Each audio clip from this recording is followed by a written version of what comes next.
Indian economy में हम लोग पढ़ेंगे एचडीआई।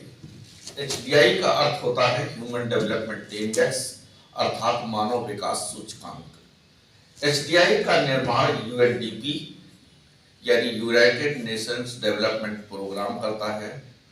यह यूएनओ की एक एजेंसी है। सबसे पहले यूएनडीपी ने पाकिस्तान के एक अर्थशास्त्री महबूब उल हक के प्रयासों से 1990 में ह्यूमन डेवलपमेंट इंडेक्स अर्थात एचडीआई का निर्माण किया था।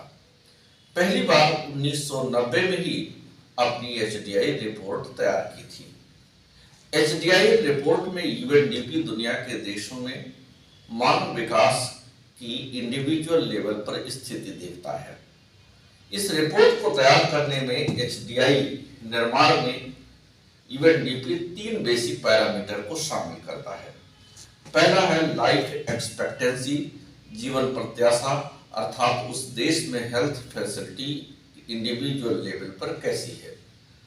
दूसरे नंबर पर वह शिक्षा को शामिल करता है, अर्थात लिटरेसी को शामिल करता है कि लिटरेसी की क्वालिटी क्या है, लिटरेसी की स्थिति क्या है।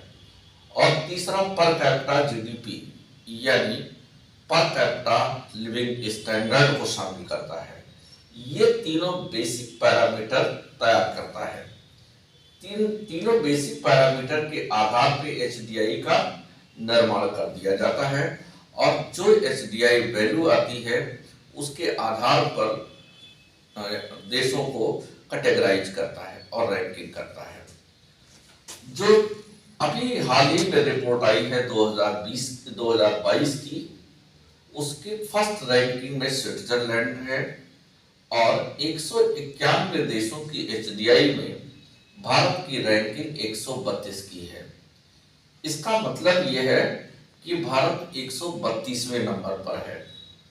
अगर किन्हीं दो देशों की एचडीआई वैल्यू बराबर आ जाती है तो उसमें 2 एडिशनल पैरामीटर का हेल्प लेकर के उनकी रैंकिंग को ऊपर या नीचे किया जाता है। जैसे मान लिया किसी दो देश की एचडीआई वैल्यू आ गई 132, तो आपको इस समय ये उठता है कि किसको 132वें नंबर पर रखा जाए और किसको इसके बाद वाले स्थान पर रखा जाए। यह निर्धारित करने के लिए 2 एडिशनल पैरामीटर्स यूज किए जाते हैं। एक को हम कहते हैं एमपीआई, मल्टी पॉवर्टी इंडेक्स, यानी बहु